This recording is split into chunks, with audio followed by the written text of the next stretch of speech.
continue to fly in. Once again, everyone will have to raise their hand if they're not a co-host to speak. And Ms. Harrison, that meeting is yours. Okay. All right, welcome to the December 13th, 2022 Shellfish Advisory Meeting. Welcome, everybody. I'm going to read the statement that we have every meeting. The Shellfish Advisory Committee is committed to providing an environment of respect during meetings. We ask that all members to interact in a polite manner, even when there is disagreement. We value the participation of our community and want all participants, including marginalized and minoritized communities, to feel welcomed and respected. We ask that our committee members and all who participate to commit to these standards to support and respect our community. And tonight we are discussing the first on the agenda is the recreational shellfish opening. And we have members of DMF here to present to us. And we have Jeff Kennedy is going to lead the presentation. And Jeff, did you want to introduce your team? Oh, that would be great. Thank you, Susan. Thanks for having us. On the call tonight, we have from DMF, we have Chrissy Petipas, who is our South Section supervisor and leader. There's Matt Camisa, who is also a senior biologist down in New Bedford, and Holly Williams, who is the area biologist for the North and South River. There's also, I saw a couple other DMF employees, Melissa Campbell and Brooke Desjardins. And I would expect possibly to get the director on here at some point because he was interested in attending. Great, thank you all for coming. Thanks for having us. I'll share my screen now, my PowerPoint.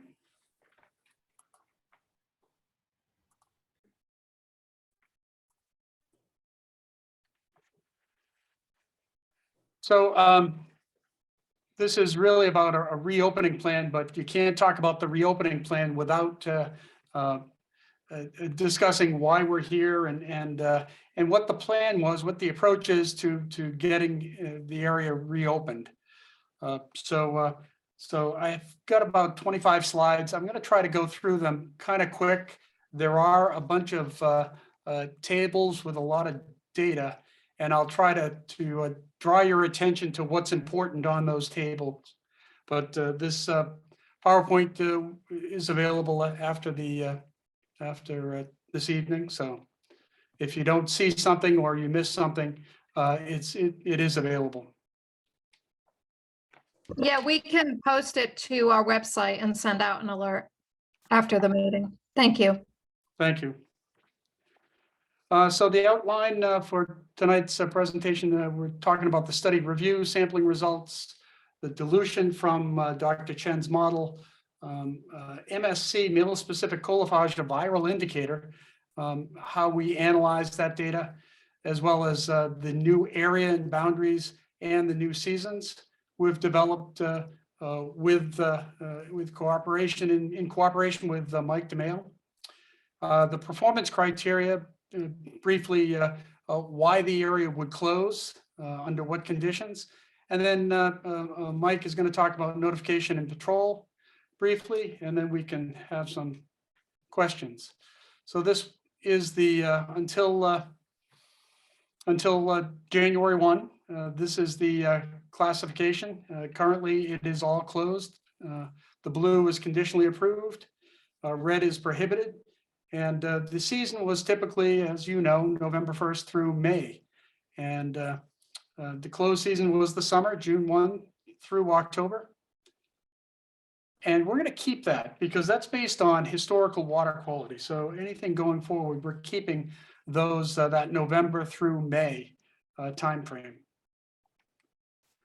So just briefly, the classifications that we operate with, we have approved, which is open all the time. Conditionally approved, it's closed some of the time due to some kind of event. It could be seasonal poor water quality, it could be rainfall, or some other predictable event. When it's open, it's treated as an approved area. So the shellfish can be harvested and consumed directly. Or if it were a commercial area, they could be sold to a market, a wholesale dealer directly without going through any kind of treatment. A restricted area has some limited degree of contamination all the time. The shellfish can only be relayed to a less contaminated area or depurated, purified. Conditionally restricted, same deal, similar to conditionally approved. It does contain some limited degree of contamination at all times, but it is subject to some pollution events such as rainfall or season. And then prohibited, we have, it's closed all the time, and shellfish can never be harvested from those areas. Only small seed can be used for municipal propagation programs. So this is just an example of how we have to classify around the wastewater treatment plant. There needs to be a closed safety zone, a prohibited area, and generally that closed safety zone, we need to use 1,000 to 1 dilution. So until you get to that border, all areas inside of that 1,000 to 1 need to be closed and prohibited. Then you have a conditionally approved area, which is that area that's open. It can be approved for harvest all the time, but it can close if there's an upset, a wastewater treatment plant upset. So, and then beyond that, it's straight approved. And that's our approved area standard is a geometric mean of 14 fecal coliform per 100 mils of water. So our data collection approach, in the past, typically we've done dye studies, but dye studies are very labor intensive, they're very expensive, and they only quantify, they only address the conditions at the time of the dye study. Whereas using a model is a better approach. We can model conditions, all kinds of conditions, all kinds of seasons. So we have contracted with SMAS down in New Bedford, and they're using their FV-COM model. And this is an exciting time for them because they're refining this model for the use around wastewater treatment plants. The other part of our approach is to do wastewater treatment plant sampling, collect samples inside the plant. So at the plant, as it's coming in, the influent, and then when it's gone through treatment, so it's pre-disinfection just before it goes through the UV lights, and then after it goes through the UV lights. So we'll take 3 samples and we'll test for both fecal and for male-specific coliphage, our viral indicator. It's a single-strand RNA indicator. And then we're continuing with our routine water quality monitoring. Holly's been up with Mike monthly during the November through May timeframe to keep the area, the classification stations current and keep that sampling current. And then, of course, we've gone through a wastewater treatment plant evaluation, a tour at the plant, and we've evaluated that. We did that last spring with the DEP. So this is the new grid that SMAS designed for the North and South River. And the reason they had to do that was to try to get the resolution of the model. They had an existing grid, but it was much larger. It was around 300 meters in the grid. And if we were to use that model, we would have to, as soon as the model, the calculations determined that there was any effluent in our prescribed dilution, whether it's 1,000 to 1 or whatever, you would have to close that entire grid, that entire cell, that triangle. So, and those cells could be pretty big, around 300 meters. They've designed this so that we can get down to 10-meter resolution. So that's a real fine resolution, and it allows us to keep as much open as possible. And we had to do that because the river is so shallow. There's not a lot of water in there. There's not a lot of dilution. So we were trying to find water everywhere to aid with our dilution. So this is some of the results from the model. We're focusing on, they broke it down by season, by climatological season. So winter is December, January, February. Spring is March, April, May.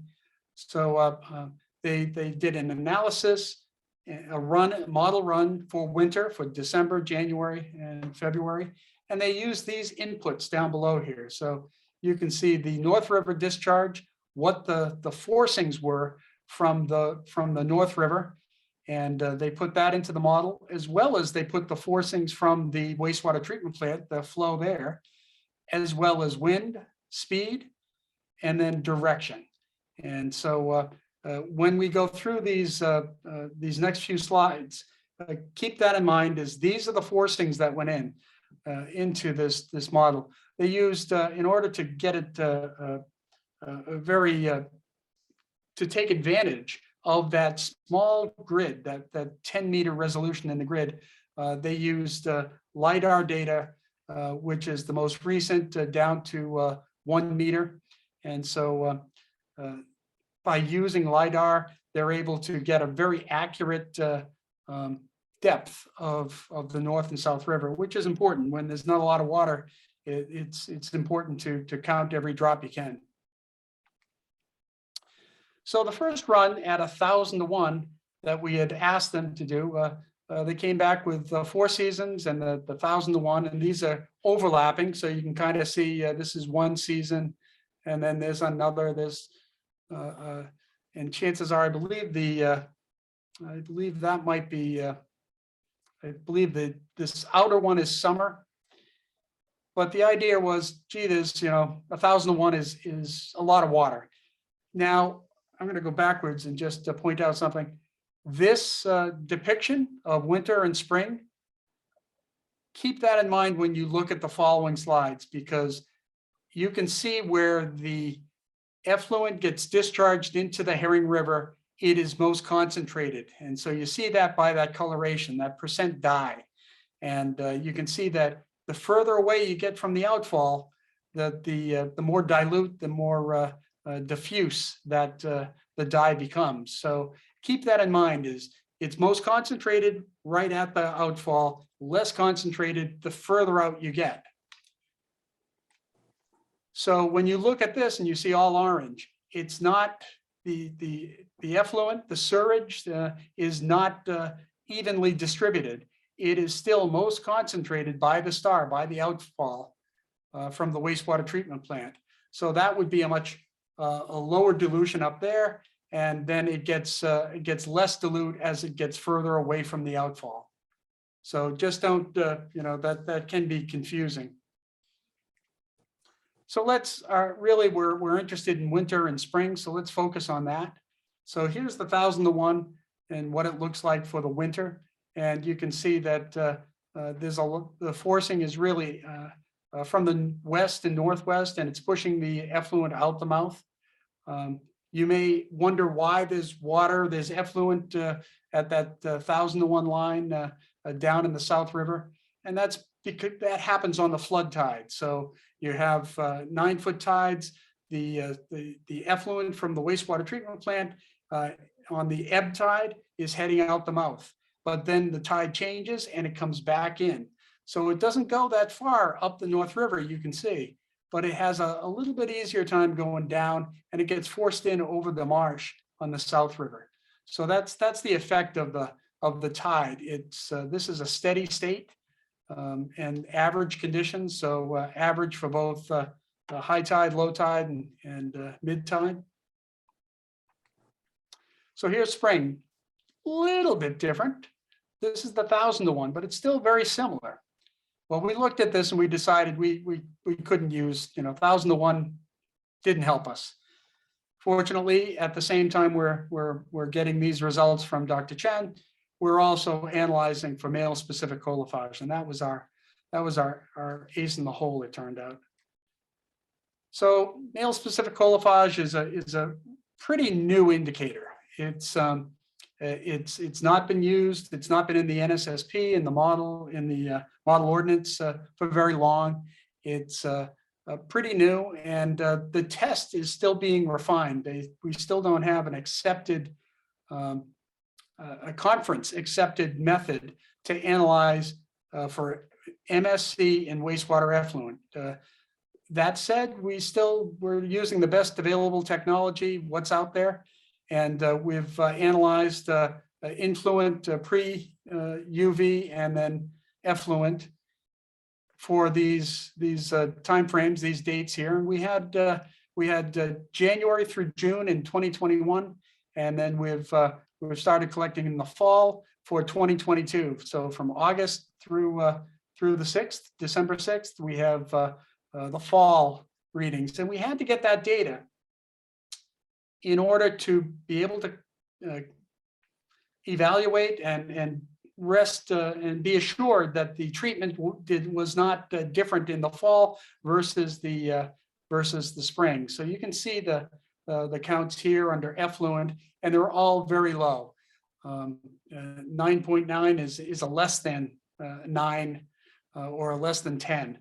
So you can see the counts are very good. We changed up the test a little bit to get a little bit finer resolution. That said, anything under 20, it's an approximation. You can't, it's the best number we have, but it could be 19. It could be 1. We just don't know. So those are our best numbers. That's what we counted on the plates. But these numbers are all approximates because of the level of the specificity of the test. So you can see a couple of 30s and a 20 here. And there's a 40, but those are the highest counts. That's excellent treatment. So typically with both bacteria and with viruses, we in order to analyze the data, you transform it by logs. And so we look for to try to gauge and evaluate the treatment of a wastewater treatment plant. We look for the numbers of log reduction. So a reduction from 1,000 down to 100 is 1 log reduction. From 1,000 down to 10 is a 2 log reduction.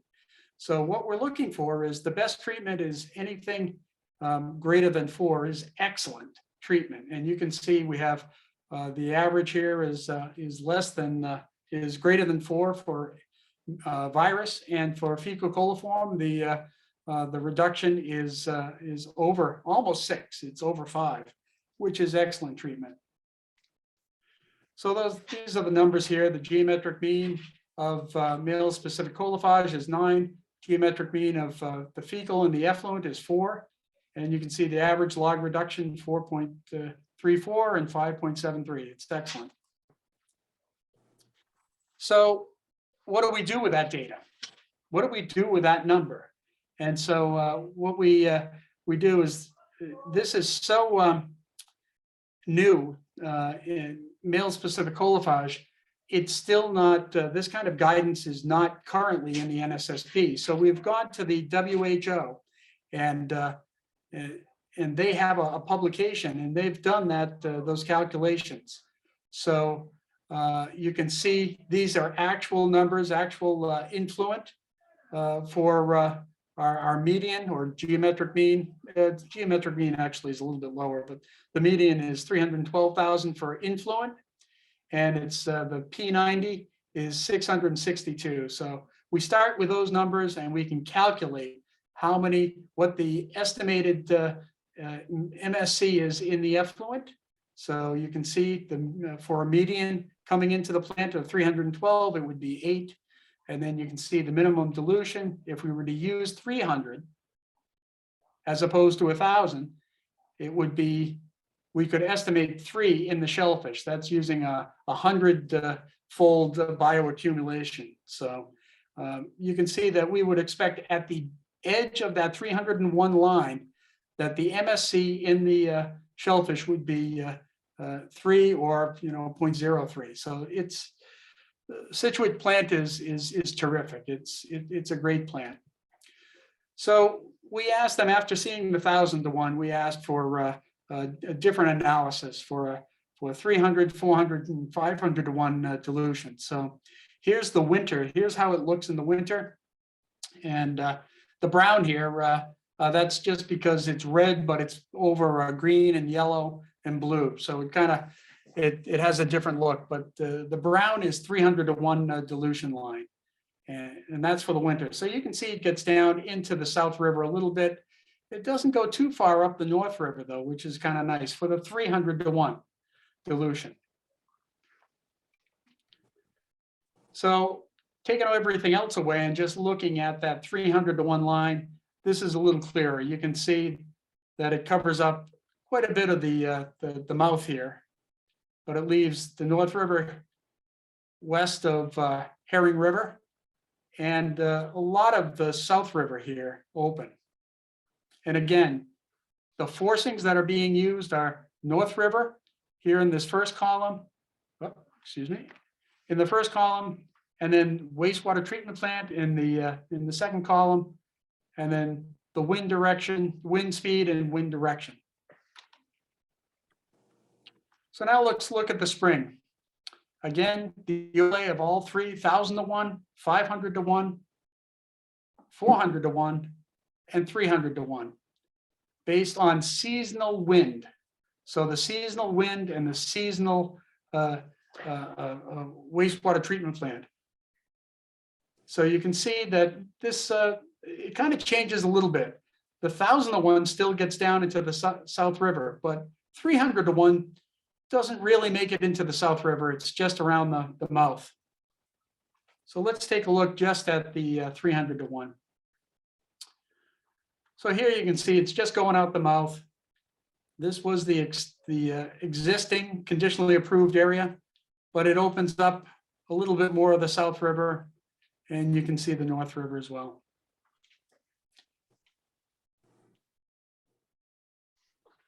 And the model, I should say, the FVCOM model uses, they've already charged it with 40 years of environmental data. So it's using, all the environmental data for the last 40 years, but it's gone back and it uses average data for North River flows, treated wind direction and wind speed of this time frame, 2013 to 2021. So recent data.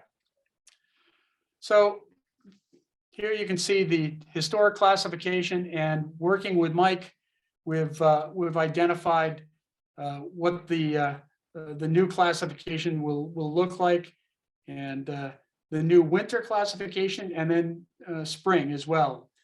So we're including November in this new winter classification.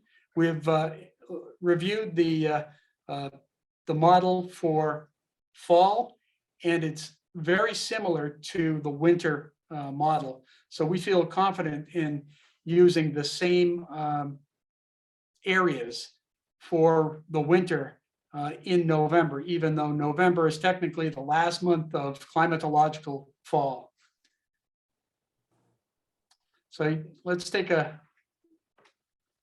so blue is open. The blue crosshatched is only open in the spring, March through May, and then red is prohibited. So taking a better look at it, this as of January 1st, these will be the closed areas. So this is conditionally approved, but it's seasonally closed through February. And then this area, the red MB 5.6, MB 6.2, those are part of the closed safety zone. I should point out, it's this creek right here that drains the wastewater treatment plant. So this is the input from the effluent from the plant itself. It goes in here and then it drains out. So what does that mean?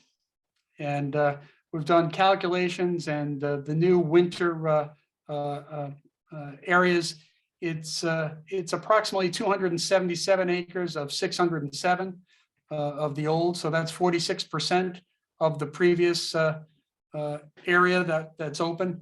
And then in the spring, it gets a little bit bigger, 369 acres. And that's about 61%. And I should mention that it's not just these calculations, this acreage is not just flat, it's subtidal and intertidal. So, and I realize it's a soft shell clam fishery, so it's the flat is really where you're interested in, but we don't have those calculations. So this is what we call our performance standards for the wastewater treatment plant going forward. And we have to create a conditional area management plan. And up here, we have the top bullets where DMF needs to be notified. That means things are starting to get interesting. Flows are increasing. So if there's any damaged infrastructure and there's any kind of release, such as a surging manhole from a sewer, we need to be notified, and we'll evaluate what the impacts are on the shellfish area.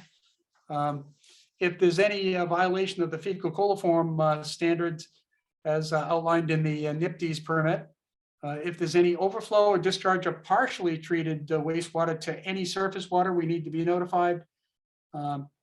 As well as in the plant, they have 4 clarifiers. And typically, they only use 3 and they keep 1 in reserve. If the flows increase and they have to start using that 4th clarifier, we'll be notified, because that kind of puts us on alert and says, gee, you know, something may be coming. There may be reduced treatment. And same deal with the peak flow. As the peak flow gets up and it exceeds 3.3 million gallons, then we need to be notified. So think of the peak flow meter as it's a speedometer. It's gauging just the speed, the current flow rate of through the plant. So, but that's different than the total amount of flow that goes through a plant at the end of the day. So you'll see here, we if it's an automatic closure, have to notify both Mike and DMF. It's if the sand filters become clogged, there's a washout of a secondary clarifier just because of high flows. Maybe there's storms with predicted coastal flooding. We're going to shut the area down.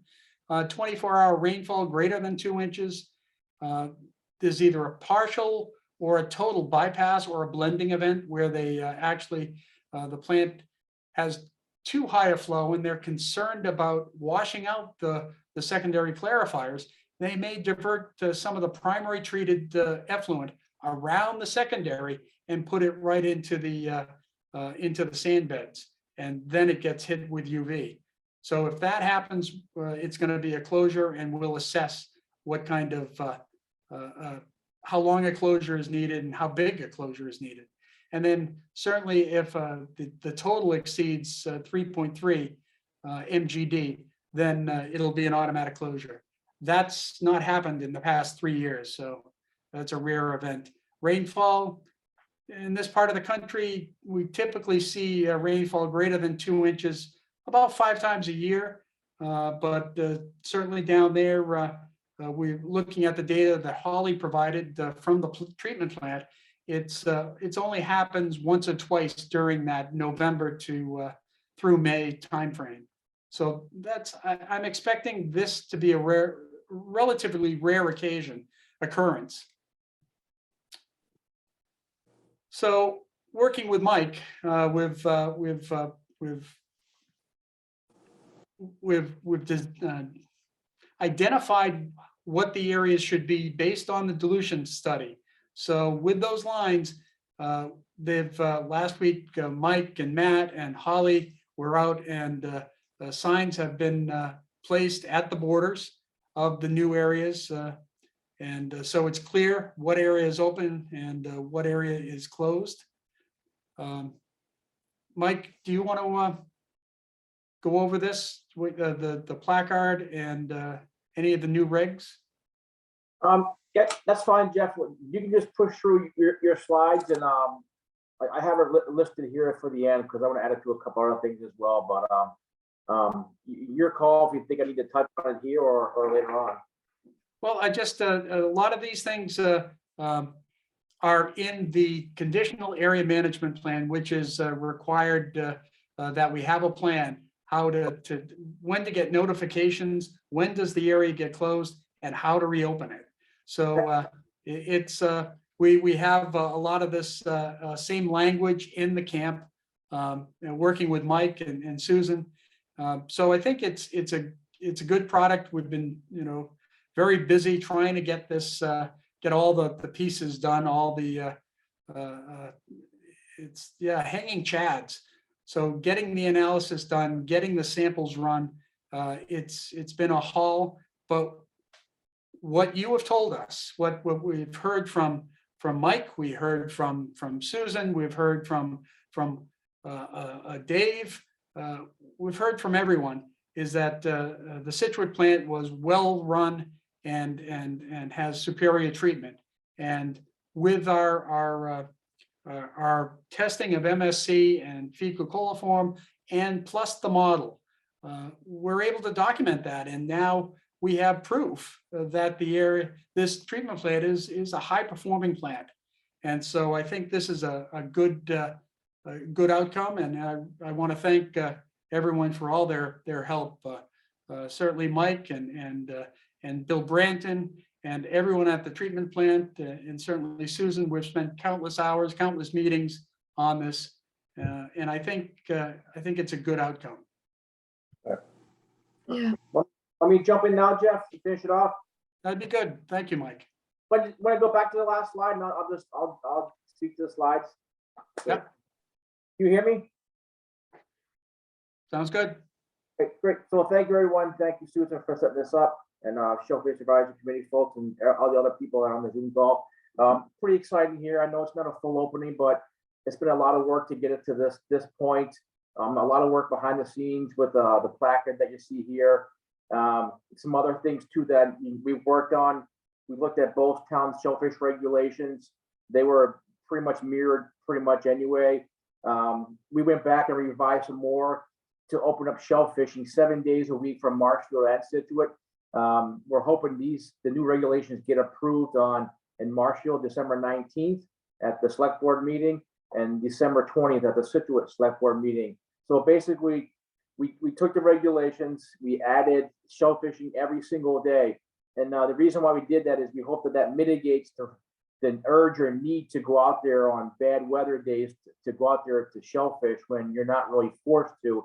And this would help mitigate some safety regulations, safety for people that are out there in bad weather. So maybe if it's a nor'easter on a weekend, maybe you can hold up till Monday. So you're not really being pushed to go out there on opening days. But Marshall only had 3-4 days a week.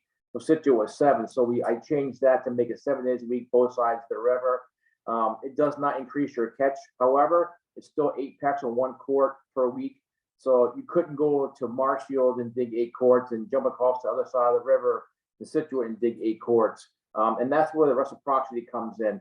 And this has not been approved yet. I'm pretty wishful and for thinking that it will be approved by both select boards to have reciprocity on permits. So if you are digging in Scituate waters and you think you could be in Marshfield waters, well, that's okay, because 1 permit from either community will hopefully allow you to dig in the Scituate flats, Marshfield flats. And there's gonna be some confusion with the signage. I know Jeff touched on the signage that's out there and the maps. You know, the maps and the maps, the signs are signs. They look pretty. They do trigger enforcement, but when you're on the flats of low tide, sometimes it can be hard to see. And we have all lat longs. We have pictures of them all. The signs are up. We just had to add 2 more signs to the South River, and we have those positions where they're going to go, and they'll remain there for however long they stay, hopefully. But it's really more of an to educate people versus more of enforcement. I'm not really too concerned with the lack of clams that are out there. I think it's pretty plentiful. Myself and Dave Dawson were out there 3 weeks ago on the Scituate side of the North River, and it was pretty decent. There was a bounty catch out there. You know, it's not like the area that is good as by the Herring River, in which I know that's not going to happen right now, but there are plenty of areas that you could go to and have yourself a nice dinner of 8 quarts on the Marshall and Scituate side. So that's how we kind of opened it up for 7 days a week. The placard was something I thought of just for a safety feature for the camp of, hey, if people are out there digging, it'd be good to know that they're out there. And it kind of dovetails off of the Coast Guard's placard that you put on kayaks and paddle crafts, if found, call this number. So if you're parking at Damon's Point or you're parking at the Herring River and your family thinks you're overdue out there clamming, the law enforcement or the fire department could go to that vehicle and your permit number is going to be on there, what town you were at. It doesn't say where you're actually digging, obviously, because everybody has their own spot. But at least we know that somebody's potentially on the flats. Hopefully somebody doesn't leave the placard up if they're not actually digging, because that's a waste of resources for police and fire. But it's just an added feature. It's not to track people. It's just to know that, hey, people are out there and it's getting dark and maybe we should establish a search party to go find these people, because people do sometimes get trapped on the flats. It happens. It is dangerous. It talks about that in the Scituate regulations and the very, very end. Marshfield has cameras at Damon's Point. That's part of the camp as well. Because part of the camp, I think, in the event of a problem at the sewer plant, I think state law is 4 hours to have right off the flats. We can do it in under 2 hours, and that's where the placards also help, because people usually park in the same areas. So if we see placards on people's cars, we know people are actually digging. So those are just the added features that we add to help us get us to this point. So we know people are out there digging. You're not out there alone. We know it's January. We know it's hard. We know it's cold. But at least if you're out there and something happens, at least we're ahead of it and we know who's out there, who's lost.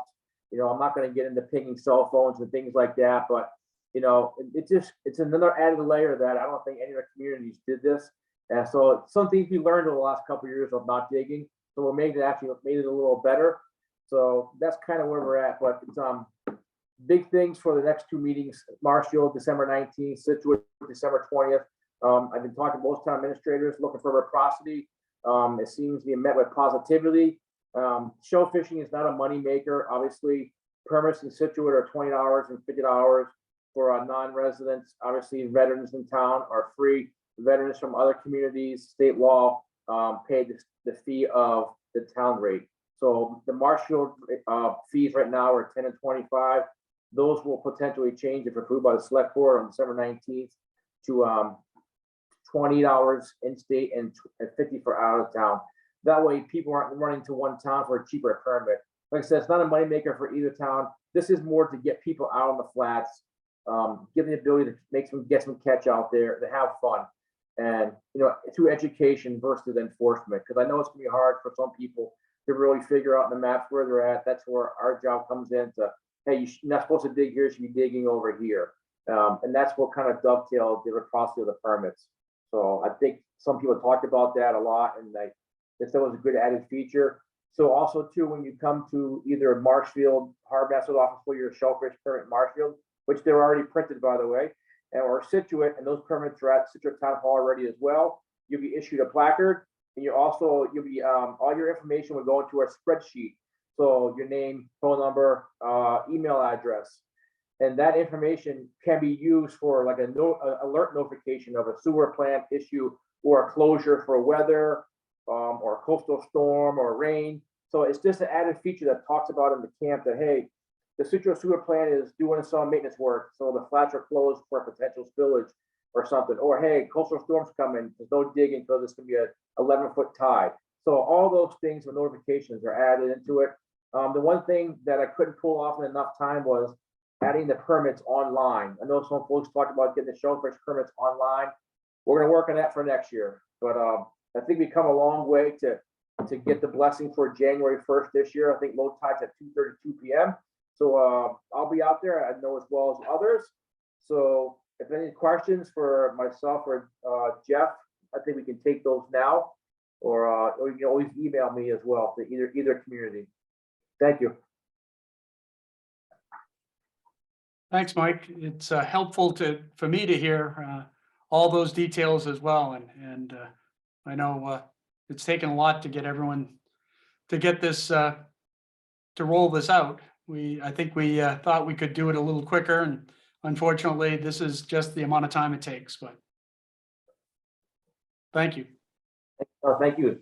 I'll take any questions, Susan or Jeff. Yeah, thank you both, and I appreciate everyone's effort and the push for safety and access, Because we do recognize that the footprints is smaller, and we're doing everything we can to recommend additional access. And I think, Brad, you have your hand up, so you're the first in my queue for a question. I just asked. Okay, great. Thank you. Can you hear me okay? I can now. Thank you, Brad. Could you, as a reminder, we haven't had a meeting in a while, state your name and address for the record, and then your comment or question. Sure, thank you. My name is Brad White, live at 149 Old Main Street, Marshfield Hills, Massachusetts. I have three questions. The Dartmouth dollars, do we use the Dartmouth dollars as Senator O'Connor was fastidiously going after? That's question one. Question two is, I think we get a 2-inch rain more often than 4 or 5 times as reported by Mr. Kennedy. And my question would be, how long would the flats, are they expected to be closed for? And the third question is to Mike DeMayo. As a Marshfield resident, how much is my dual town permit? Is it $20 for both towns, or do I have to pay a different fee? And one last comment I have from Jeff Gordon, who's on his way right now to New Zealand. He wanted to mention that because of the public health and the public access, these areas are only accessible by boat, and they're near the mouth of the North River in winter, which is dangerous, where there's no sea tow, no Coast Guard. So is there any possibility to get locations that you can get to on foot to promote public access? And so that sums up my questions. Number one, Dartmouth. Number two, the 2-inch rain. Number three, the cost for dual town. And four, the comment from Jeff Gordon about public access. Thank you. I think, Jeff, can you answer the first two? The Dartmouth dollars and Yes. the 2-inch rain on your report. Yep, the Dartmouth, well, what you're referring to is the Dartmouth dollars. It's, we have an earmark in our budget, in the DMF budget for SMAST, and it's generally $450,000 a year. That was increased to $550,000 a year. So that extra $100,000 was to model wastewater treatment plants, not just Scituate, but many others. We thought that we could get multiple treatment plants modeled in the first year, and instead it took all that $100,000 for this one treatment plant. So that was entirely spent. Plus, there was a lot of none of that $100,000 went to Dr. Chen for his salary. It strictly went to his staff, his laboratory. So and there was a lot of unbilled funds for that. So I really think probably the actual cost of the model for Scituate was probably on the order of $150,000, $175,000. As far as the rainfall goes, we got that information directly from the wastewater treatment plant. It's called the DMR, Discharge Monitoring Reports. And so we were able to look at those reports and just select out the days that they had 2 inches. So you're right, Brad. It does happen more often than just once or twice during the November to May total storm. But a lot of times storms are broken up over that reporting period. And so the 24-hour is strictly what they measure at either 7 or 8 a.m. in the morning. So the numbers of times that it was 2 inches was just a handful of times, 1, 2, 3 times a year. Obviously, that's dependent on the weather. So last year, I think there was none, and because of the drought. Other years, there have been many more. So, How long would they close for, Jeff? they will close. It all depends on what the issue is. So if it's a raw discharge, we have to close for 21 days, or we can start testing using male-specific olephage after 7 days. But if it's not a raw discharge, if it's not it's not raw sewage going in there, and it's just reduced treatment, We'll go back out there, we'll take water samples, and we'll evaluate the area, and we'll try to get you back open as soon as possible. What about the 2-inch rain? That's what I was referring to. So again, we're going to evaluate how it impacts the plant. Okay. And then your other questions, Mike, was about, do you have to pay both? And the safety area at the mouth of the river. And we are going to review the regulations after DMF's done with their presentation. So I think the goal was to pay one.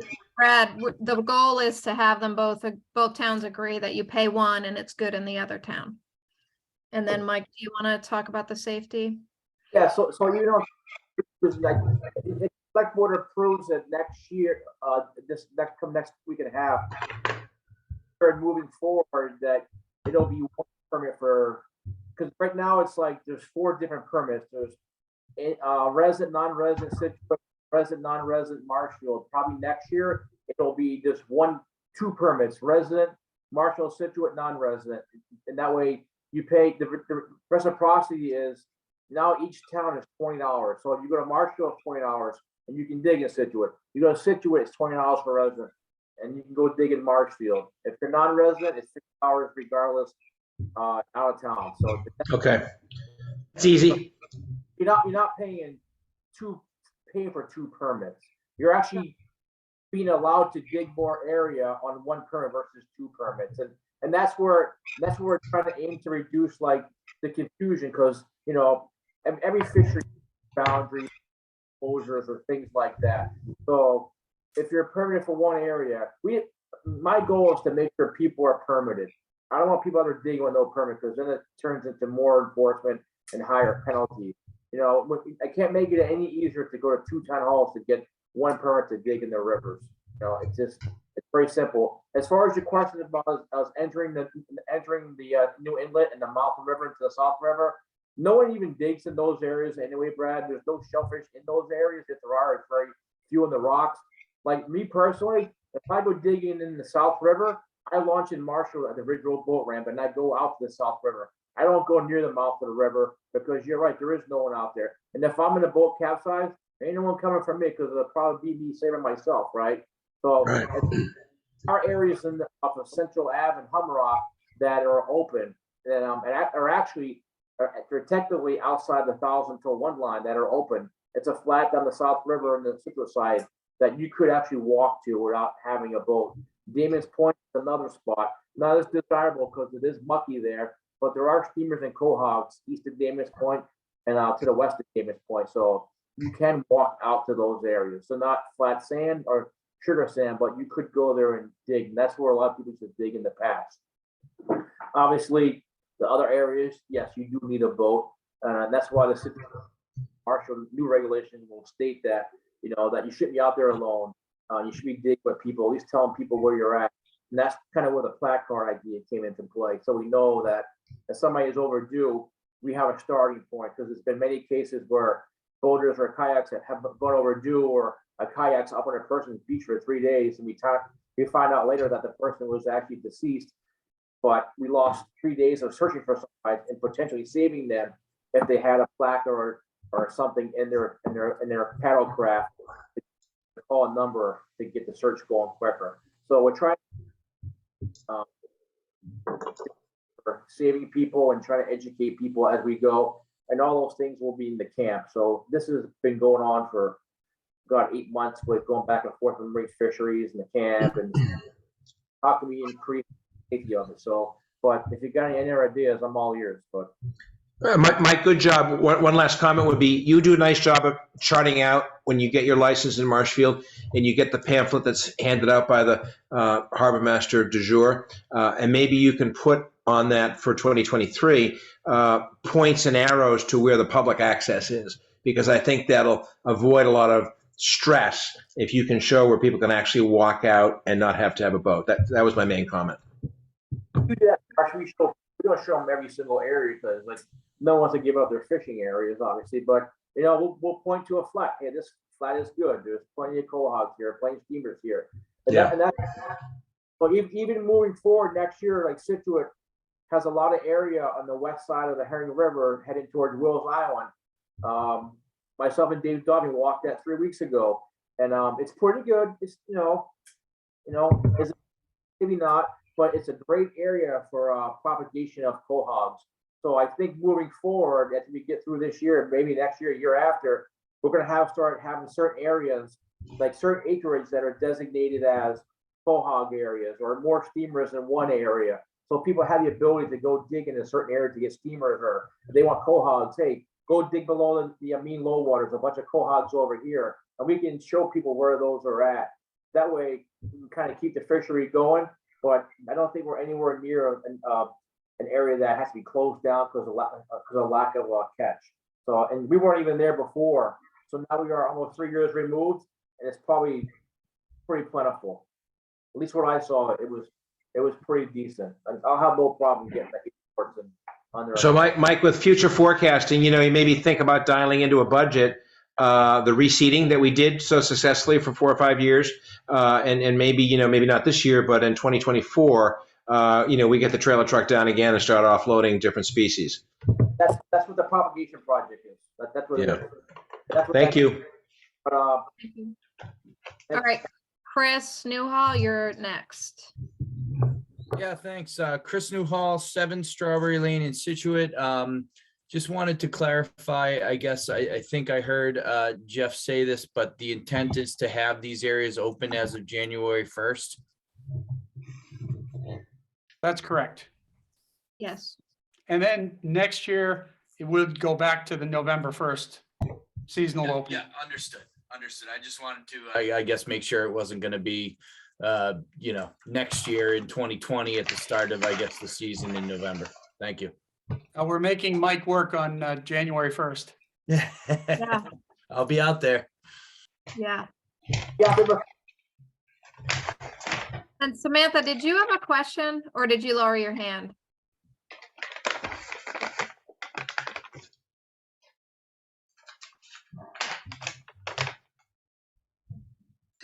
Hello, Yeah. Did you have Hi. a question?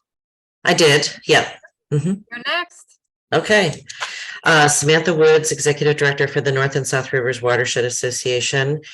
Well, first, I want to say thank you to Jeff Kennedy, Mike DeMeo, Susan, and all the advocates who've been kind of pestering to get these things done. And I really want to thank the Division of Marine Fisheries for listening to us and doing their best to find some way to thread the needle here to opening these shellfish beds that we fought as an organization for so many years to reopen. And super excited, as I'm sure everybody else is who likes to eat shellfish, that the Scituate Wastewater Treatment Plant is doing such a great job. So they really deserve kudos for such good quality effluent. I do have a few questions. The first one was the statement of that you started with, Jeff, about not opening outside of November to May. I know that's our current, or was our current, was our previous opening area, but Mike and others with DMF have been sampling on the shoulders of those and finding good quality in the water sampling.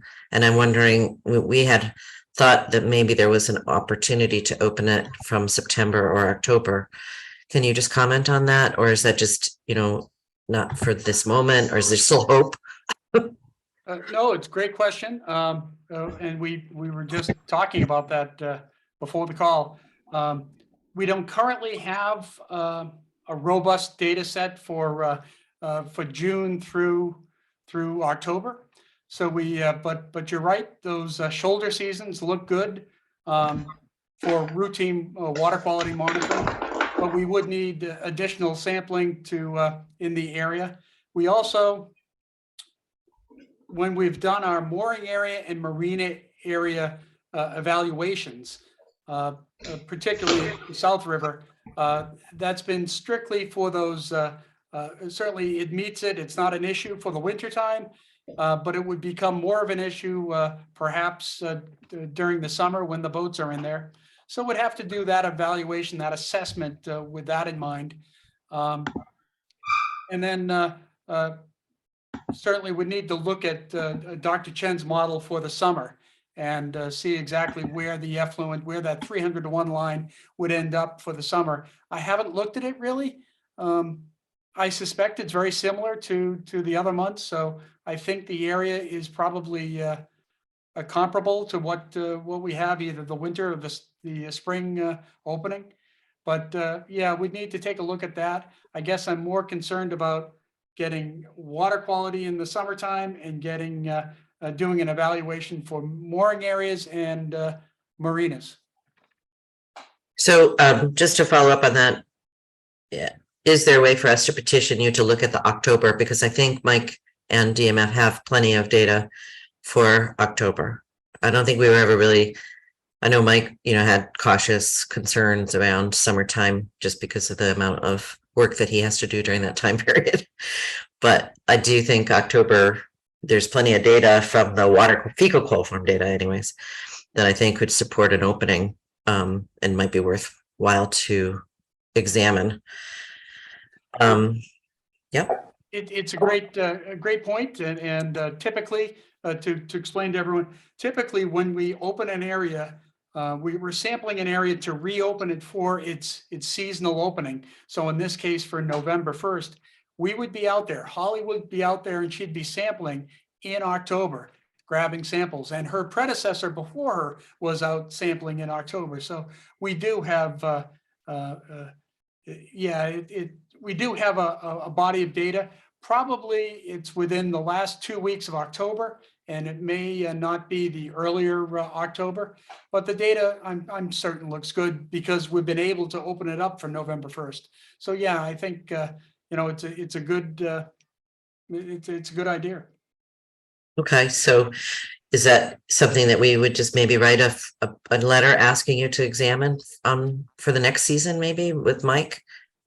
Yeah, I don't even think that's needed. I mean, we can, we'll, Mike, bring it up with us, again, and we'll try to take a look at some of the numbers.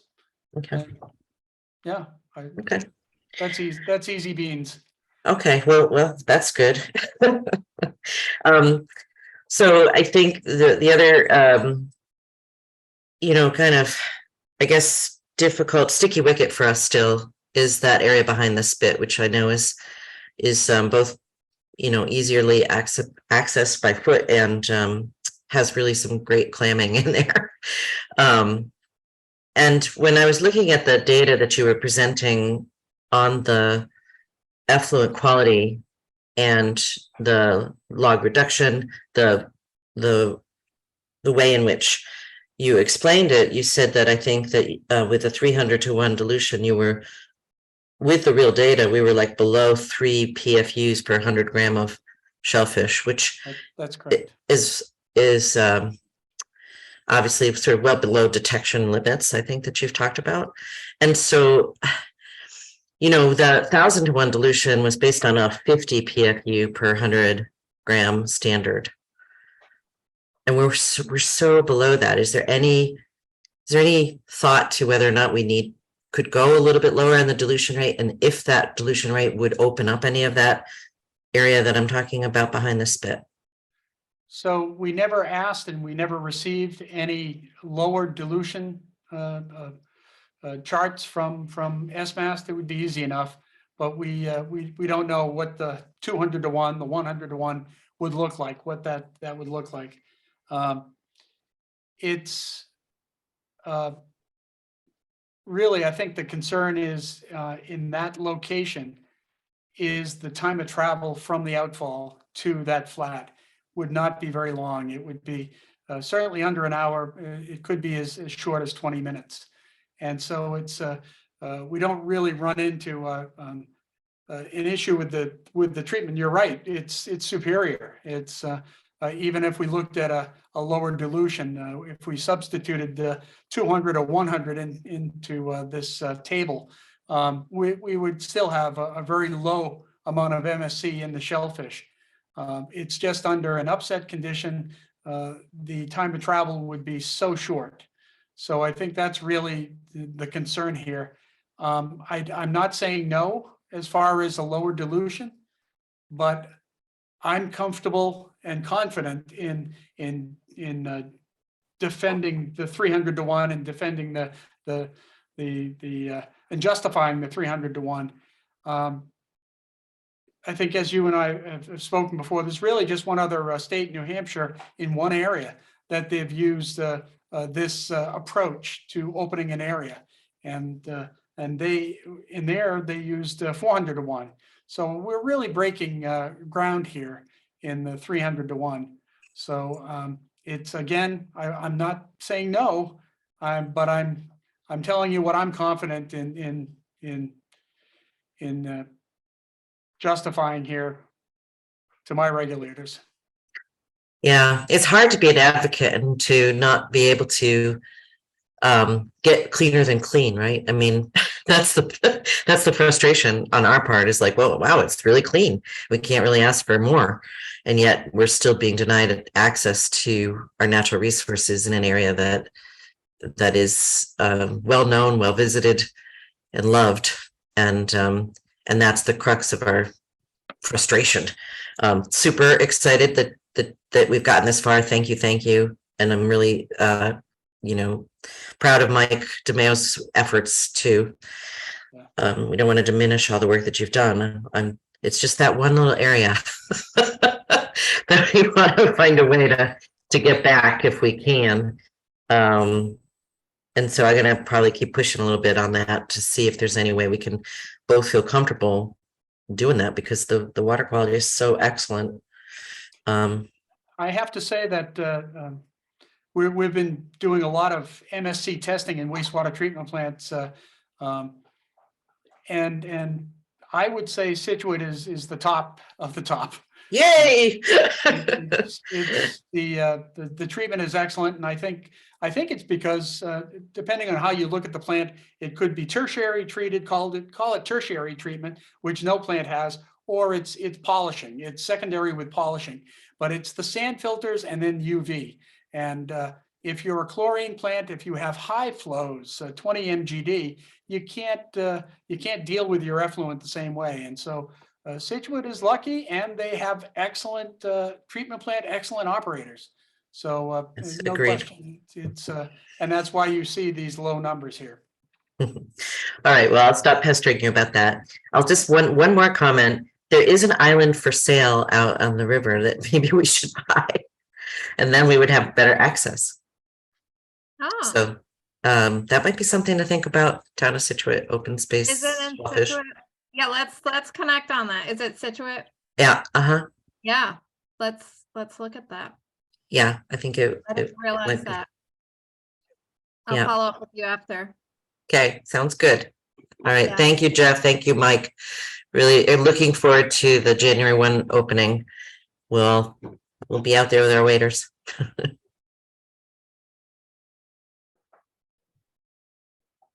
Okay, are there other questions? I don't see other questions. No? Well, thank you, DMF team, for coming out tonight and sharing this. Yeah, thank you so much for all of your work. And thank you again. Really appreciate all the help and cooperation we've received from the town. It's towns, so it's nice to be able to come and give you some good news. Yes, definitely. Okay, next on our agenda is to review our regulations. So, Jeff, I don't know if your crew wants to drop. We'd like to just thanks for showing up, but you're welcome to stay. But I know you have things to do, and you've reviewed these too. So, or Chrissy did at one point. So, and we will send them to you at the end anyway, once the select board approves them. Great. Yes. Yes, I've reviewed them before. Chrissy has. She's shared them with me. So thank you. We'll take a look again. But I think we'll let you go, and we'll be back in touch. Okay. Thank you. Oh, shoot, I see a hand. Paul Manning.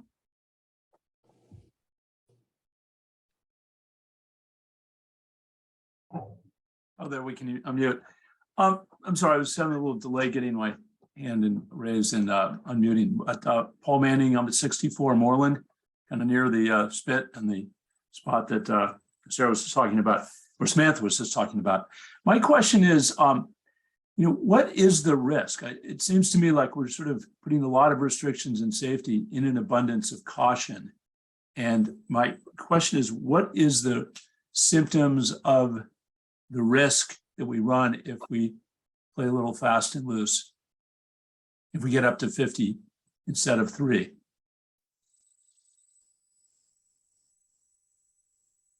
that make sense? I think it's a question to Jeff. Certainly, shellfish are considered a high-risk food because you eat bivalve molluscan shellfish just by the way they feed. They bioaccumulate bacteria and viruses in the process of feeding. So any bacteria, any viruses, human pathogens that are in the water, they will bioaccumulate. And there's the study I used to calculate that shellfish, how much would be in the shellfish, estimates a bioaccumulation of 100-fold for virus. So it's any hepatitis or gastrointestinal illness. It's anything that's in human as a human pathogen. So it's these are national standards, and they're utilized across the country. It's an FDA. It's a program started back in 1925, and it's evolved since then. It's a national standard. The NSSP is made the program, and the guide itself is made by the Interstate Shellfish Sanitation Conference, which is a group of coastal states, coastal shellfish producing states, and they arrive at the rules they want to operate on.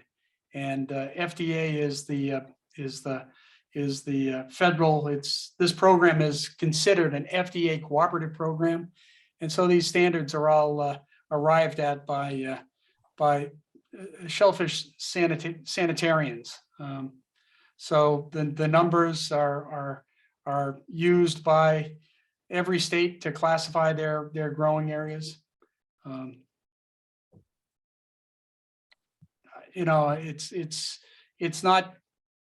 If you talk about risk and you talk, if you're operating under EPA, those are different. The risk calculations are different than what is provided by FDA. So. Thank you. Thanks. All right, and thank you again, DMF. Next up, regulations. What I was gonna do is what we usually do for these. I share screen. I've sent to the Shellfish Advisory Committee, and we'll go with any comments that the committee has. But then I'm also gonna share screen and we'll have comments from the group too. Okay. All right. And everybody, or can you see what I'm sharing currently? Yes. Okay, great. Well, that was a success then. Okay. So there's some, obviously, on anytime we update regulations, there's some things that have to be updated based on changes within the town, like Board of Selectmen was changed to Select Board and those sort of things. So so those are some of the updates. I thought maybe I could go through the updates and try explain them briefly. This is like a 3-page document, so it'll be super quick. Shellfish, soft-shelled clams, steamers, added ocean quahogs, and added bay to scallops. That was a DMF recommendation. Shellfish constable, any person who has been officially, not specifically appointed, is again another DMF recommendation. Actually, do you want to, maybe we go page by page. Does anyone have comments on that? Those are kind of pretty pretty easy ones. I don't see anyone with hands up. Okay. Again, most of these are pretty easy. Number 4, shellfish and sea worms shall not be harvested within 25 feet of the salt marsh. So that adds some specificity, and that aligns with Marshfield regulations. Just the within 25 feet. Okay. Quahogs shall measure at least 1 inch in hinge width, which is we added again specificity, and that's how, obviously, how they're measured. Number 12, Mike talked about this. The shellfish week starts on Sundays. Scituate had Monday and Marshfield had Sunday. So the recommendation, or Mike thought we should start on, or we thought we should start on, we might want to start on one day, and we picked Sunday. So again, up for discussion if folks think differently. I don't see anybody raising their hands. And then I did hear, I don't know if we had shellfishing flats are currently open 7 days a week, November, December, January, February. We should probably add the months to that. Right, Mike? Yep. Yeah. Okay, so we'll add March, April, right? Yeah, it should be November next year. I mean, actually, technically speaking, I think it should be September 1st. I know Jeff mentioned October 1st, but I'm really a strong proponent that the rivers should be open September 1st. We talked about Yeah. that.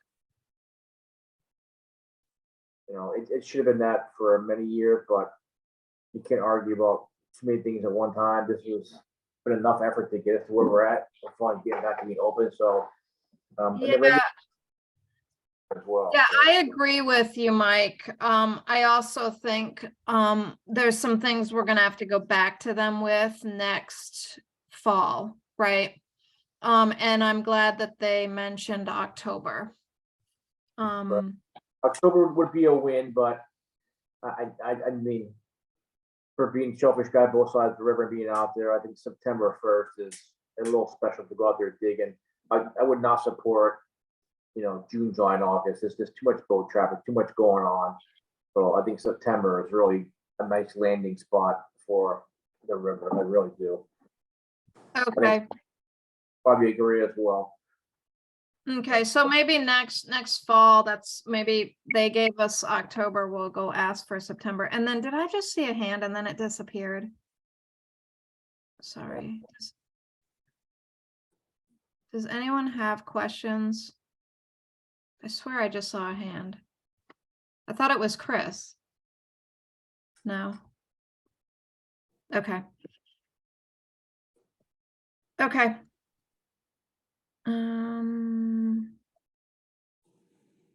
And then 17, signage is posted in closed area. All catch will be seized and subject to state and local laws, fines. Again, that was a DMF recommendation. And if you look at the Jeff slide, which we'll get up online, if you look at the dark lines, those are where the signs are. And then we'll have to make it a little easier for people to see what the signs are, like circle them or things like that.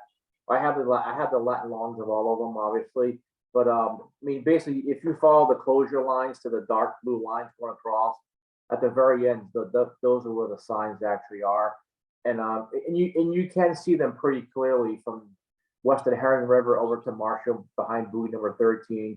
It's pretty clear, but like I said, and every fishery has some sort of boundary or whatever, but I'm not going to go out there with a laser line and keep people off one spot versus another. Obviously, if people are digging on the old prize hump area by the Herring River, obviously you're not supposed to be there. There's actually a double sign on that already.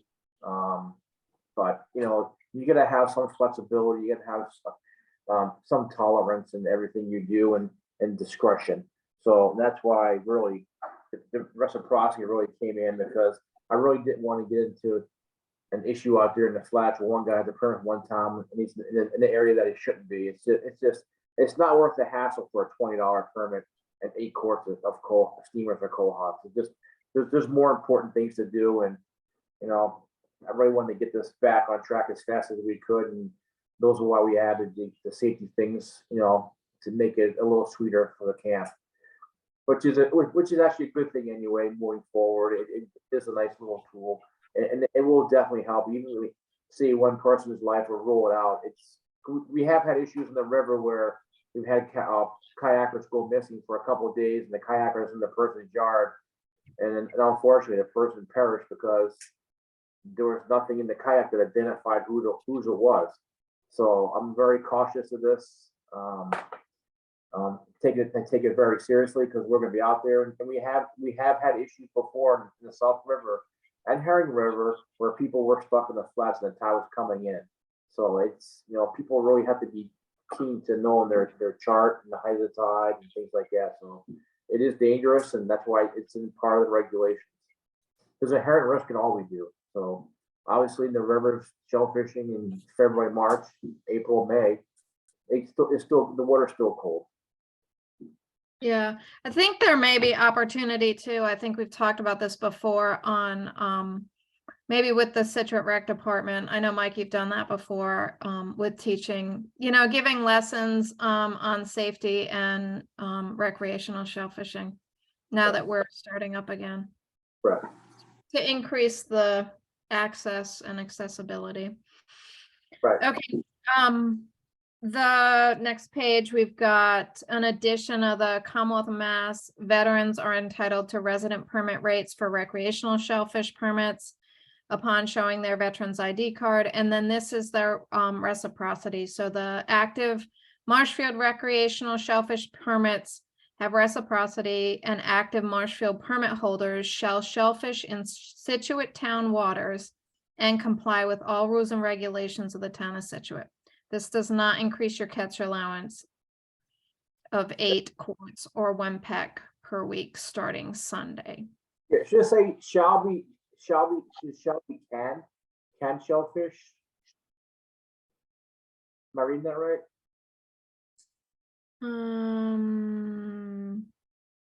Marshall permit holders can shellfish. Marshfield permit holders can shellfish, yes, because they don't have to, can. Yeah. Or are And- authorized to. You know, Okay, I think it's going to change next year too, because we're just going to have Marshall, Scituate, resident, non-resident permits. That's it. We don't need 4 different permits because it's 4 different colors. I think we can reduce the amount of permits. As, you know, not that the permits cost a lot of money. The permits actually cost like $260 for each town. Not a ton of money, but, you know, I don't think we need 4 colors. I think we can get away with 2 different colors. yeah, and I am interested to see if the numbers increase. I'm sure they will. Before the closure in Scituate, we had around 100 a year, 100 to 110 a year. And then last year we had, I think there were 18 people. And that was actually something DMF asked me if we were going to track that and let them know how many people. So tell your friends and neighbors to go out and buy permits. And again, the $20, we kept the $20. And then as Mike mentioned earlier, we're recommending reducing because Marshfield was 25. So they'll be the same price.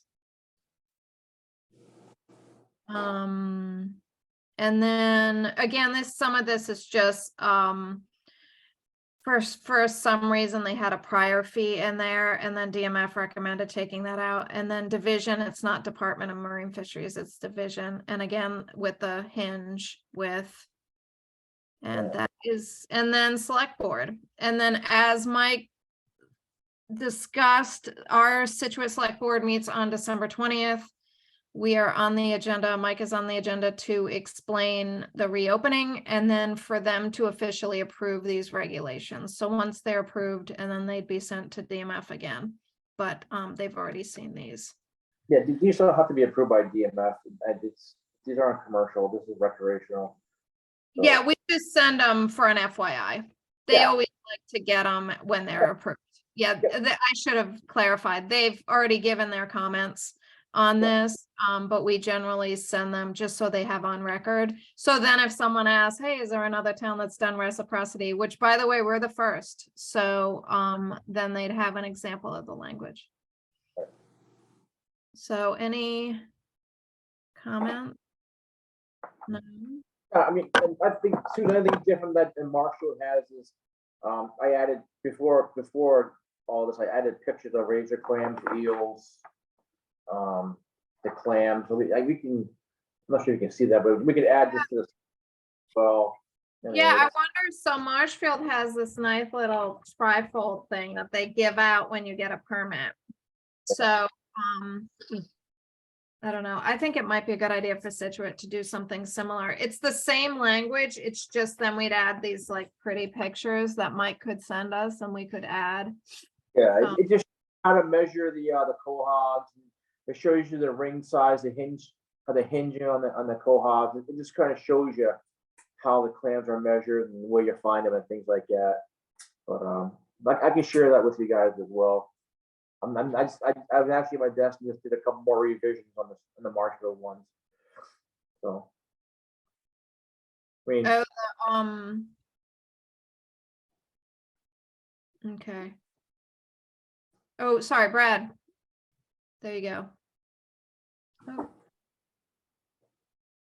Can you unmute? Yeah, thank you. Are licenses available to be purchased now for January 1? both permits are ready. I just want to get through the regulations because the select board has to approve the regulations. So I'm hoping December 21st, Brad. Yeah, okay, all right, good. So I can let folks know because they've been asking me. So great, Yeah. good work. Thank you. But Yeah, also, didn't want to start selling permits with outdated regulations, and because that way everything comes seamless. Here's your regulations. You can hand your regulations, you get your license, you get your permit, you get your plaque, get everything. But Scituate has their permits. I just have to drop off 100 placards tomorrow. I already talked to the clerk's office. They know what to do. They've actually done a great job tracking the permits before with spreadsheet. So each thing, everything will be right there, and it'll give people ample time to get out there. Okay, and do you want people at that meeting on the 19th and 20th, or is that just a housekeeping meeting for you? I always love support. Love to see you. Yeah, it is, but we have not gotten pushback. I've actually talked to quite a few of the select board on the reciprocity, and they thought it was a good idea. So I Great. haven't pushed back. So, but it's, as Mike says, it's always good to have public interest. Where are those meetings? Are they town hall on the 19th and the 20th? Yes, both select board. Select meeting. Okay, got it. All right, thank you. Good night. Thank you for coming. You bet. Wouldn't miss it. Yeah. Anyone else? Dave, you're quiet tonight. No. Dave's sharpening. Say Great. something. Oh wait, Paul's got his hand up. Where'd it go? There you go. There you go, Paul. You should be able to. Okay, thank you. My question is, I've heard, it sounds like Mike Mayor's gonna be dropping off at the town hall the clerk's office? Or is it, one would buy it at the harbor master's office? Or is it So- both? So in the town of Scituate, all the permits are at the clerk's office at town hall. That's where they will be. In Marshfield, the permits are issued at the harbor master's office in Marshfield. Okay, So Scituate clarified. office for a Marshfield permit is the Marshfield Harbor Master's office at 100 Central Street in Brant Rock. Yeah, Okay, thank you. good question though. And hopefully next year we'll have it online, hopefully. Yeah, that's the goal. Okay.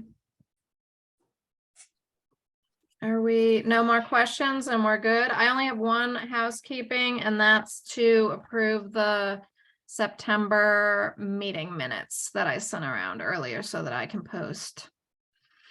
Make a motion to approve. Anyone want a second? Second, Second, Okay, Paula, second. second, All yes. those in Favor. Aye. Aye. Jeff, Scott, Paula, Aye. Mike, aye, and Dave wasn't Yes, at, you approved, weren't at the well. meeting, so you can't do it, right? Dave- I had one thing to say and you shut me down. Oh, no, did I? I was gonna say, welcome, Dave Sinkowski, our newest board member, our newest advisory member. He is the Waterways Commission liaison. Thank you. Did you have something to say, Dave, besides? No. Okay, then I guess I will make a motion to adjourn. Thank you all for coming. It is, I have to know what time it is to make that motion. 8:26. 26. Can I get a second? Second. Jeff, second. All those in favor? Aye. I. Aye. We will see you out clamming.